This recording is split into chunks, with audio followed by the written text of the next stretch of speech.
नमस्कार. मी संपादक श्री प्रमोदजी सस्ते आणि आपण पाहत आहात ॲट प्रगती चळवळ. आज 15 ऑगस्ट, आपल्या भारताचा स्वातंत्र्य दिन.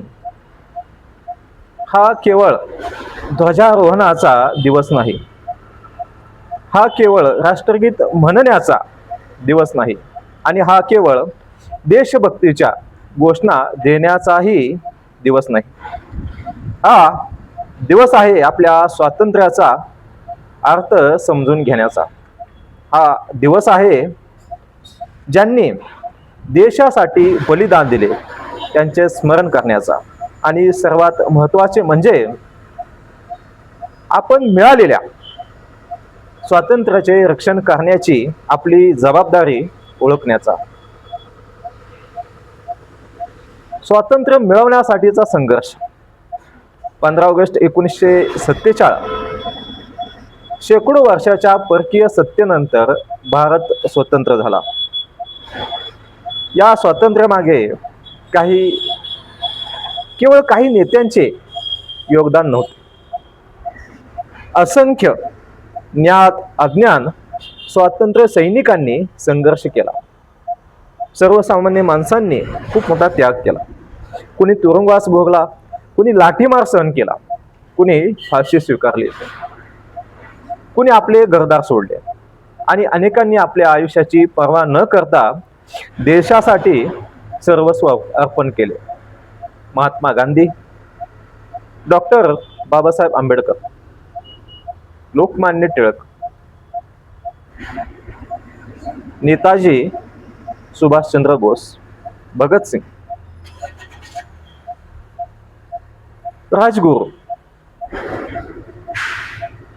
सुखदेव, सरदार वल्लभभाई पटेल, पंडित जवाहरलाल नेहरू, अशा असंख्य ज्ञात अज्ञात व्यक्तींच्या संघर्षातून भारताने स्वातंत्र्य मिळाले. लाखो लोकांची नावं घेता येतील. म्हणूनच स्वातंत्र्य आपल्याला मोफत मिळालेले नाही, ते लाखो लोकांच्या त्यागातून मिळाले. ही गोष्ट सहज मिळाली नाही आपल्याला. आपण समजून घेतलं पाहिजे हे स्वातंत्र्य म्हणजे नेमकं काय. आज आपण स्वतःला स्वतंत्र राष्ट्र म्हणतो, पण स्वातंत्र्य म्हणजे फक्त परकीय सत्ता देशातून निघून जाणे आहे का? नाही. खरे स्वातंत्र्य म्हणजे गरिबाला न्याय मिळणे, शेतकऱ्याला त्याच्या श्रमाचा योग्य मोबदला मिळणे, कामगाराला सन्मानाने जगता येणे, विद्यार्थ्याला गुणवत्तापूर्ण शिक्षण मिळणे, महिलेला सुरक्षित वातावरण मिळणे, वंचितांना समान संधी मिळणे, नागरिकाला प्रश्न विचारण्याचे स्वातंत्र्य मिळणे, आणि सर्वात महत्त्वाचे, कायद्यापुढे प्रत्येक नागरिक समान असणे.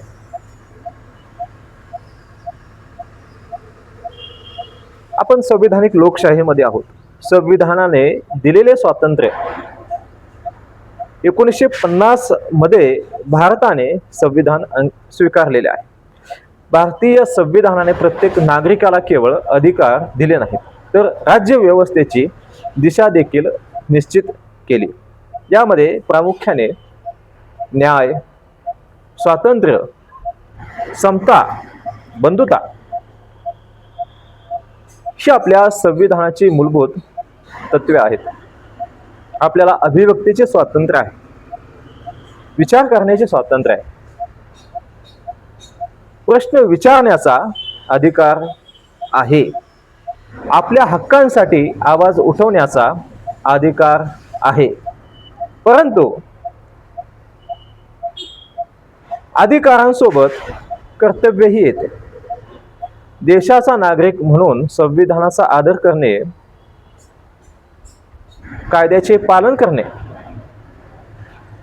सार्वजनिक संपत्तीचे संरक्षण करणे, वैज्ञानिक दृष्टिकोन विकसित करणे, आणि देशाच्या अखंडतेचे, एकतेचे रक्षण करणे ही देखील आपली जबाबदारी आहे.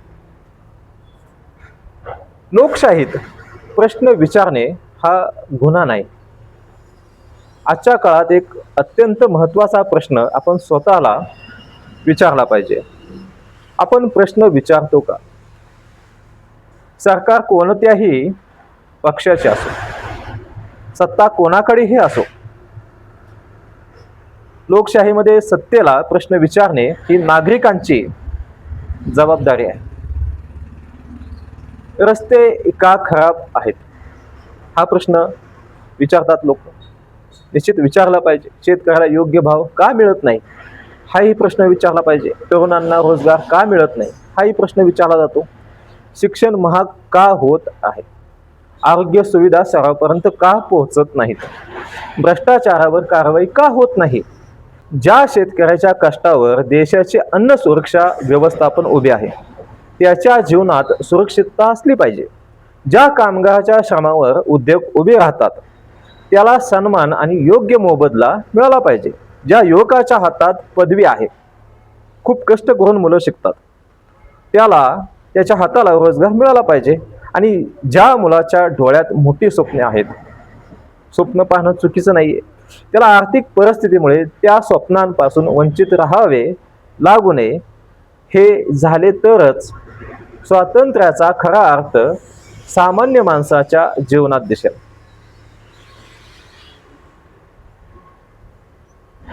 युवकांचे प्रश्न खूप मोठे आहेत. आपण जेन झीचे आंदोलन बघितलं, त्यातून आपण महाराष्ट्राचं देशाचं चित्र बघितलं. युवकांची भूमिका खूप महत्त्वाची आहे. भारतीय लोकशाहीमध्ये, संविधानिक लोकशाहीमध्ये युवक हेच खरे आता करते आहेत. आजचा युवक हा भारताच्या भविष्याचा केंद्रबिंदू आहे. म्हणून युवकांनी केवळ सोशल मीडियावरती प्रतिक्रिया देऊन थांबता कामा नये. वाचा, प्रश्न विचारा, संविधान समजून घ्या, कायदे समजून घ्या. फक्त सोशल मीडियावरती वेळ घालवू नका.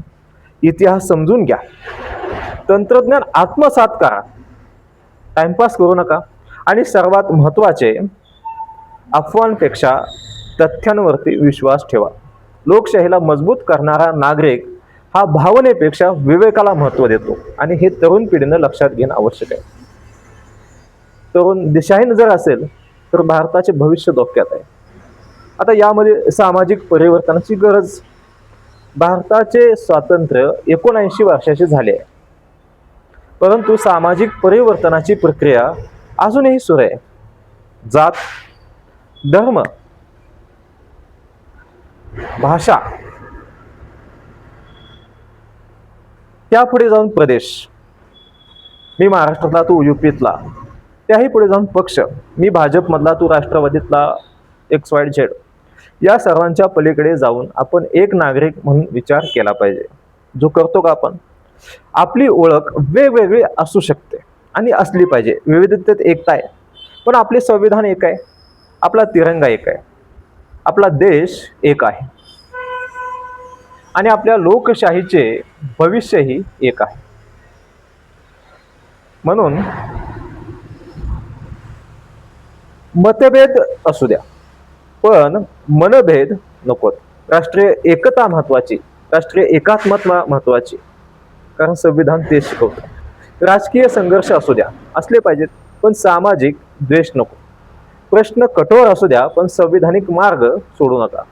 संविधान हे सर्वोच्च आहे. निश्चितपणे हा देश संविधानानं चालतो. स्वातंत्र्य सैनिकांना खरी आदरांजली. आज आपण स्वातंत्र्य सैनिकांना अभिवादन करणार आहोत, पण त्यांना खरी आदरांजली कशी द्यायची हा प्रश्न आहे. केवळ त्यांच्या फोटोला हार घालून, जे नेहमी करतात सगळे लोक? नाही. त्यांनी ज्या भारताचे स्वप्न पाहिले तो भारत घडवण्याचा प्रयत्न करून, जिथे अन्यायाविरुद्ध आवाज उठवता येईल, जिथे गरीब आणि श्रीमंत यांना समान न्याय मिळेल, जिथे शिक्षण प्रत्येक मुलापर्यंत पोहोचेल, जिथे महिलेला सन्मान आणि सुरक्षा मिळेल, जिथे शेतकरी आणि कामगाराला प्रतिष्ठा मिळेल आणि जिथे संविधान सर्वोच्च असेल, असा भारत निर्माण करणे हीच स्वातंत्र्य सैनिकांना खरी आदरांजली आहे. लिखित निर्जीव संविधान सजीव करण्यामध्ये निश्चितपणे प्रत्येकाची नागरिकता खूप महत्त्वाची आहे. यामध्ये ॲट प्रगती चळवळची भूमिका, ॲट प्रगती चळवळ केवळ बातम्या दाखवण्याचा प्रयत्न करत नाही. आमचा प्रयत्न आहे प्रश्न विचारण्याचा, तथ्य समोर आणण्याचा, सामान्य नागरिकाचा आवाज मांडण्याचा आणि सामाजिक परिवर्तनासाठी लोकशाहीच्या माध्यमातून संवाद निर्माण करण्याचा.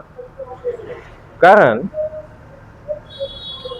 पत्रकारिता म्हणजे केवळ सत्तेची माहिती सांगणे नाही. पत्रकारिता म्हणजे सत्तेला प्रश्न विचारणे आणि समाजाला सत्य समजून घेण्यास मदत करणे. शेवटी आज या स्वातंत्र्य दिनाच्या निमित्ताने आपण एक संकल्प करूया. आपण संविधानाचा आदर करू. आपण जात, धर्म, भाषा आणि पक्षीय मतभेदांच्या पलीकडे जाऊन भारतीय म्हणून विचार करू. आपण अफवा पसरवणार नाही. तथ्य तपासल्याशिवाय कोणत्याही माहितीवर विश्वास ठेवणार नाही. भ्रष्टाचाराला प्रोत्साहन देणार नाही. अन्याय सहन करणार नाही. आणि आपल्या हक्कांसोबत आपल्या कर्तव्याचीही जाणीव ठेवू. कारण देश बदलण्यासाठी नेहमी मोठ्या आंदोलनाची गरज नसते. कधी कधी एका जागरूक नागरिकाचा एक प्रश्न पुरेसा असतो. एका प्रामाणिक मताची ताकद पुरेसे असते. आणि एका नागरिकाने संविधान समजून घेतले तरी लोकशाही अधिक मजबूत होते. शेवटी एक संदेश सर्वांसाठी, माझ्या सर्व देशवासियांना स्वातंत्र्य दिनाच्या मनपूर्वक शुभेच्छा.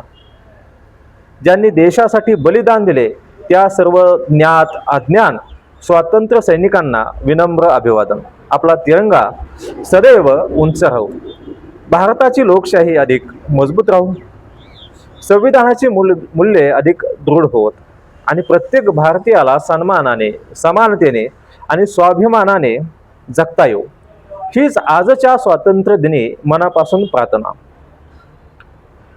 सर्वांना जय हिंद, जय संविधान, जय भारत.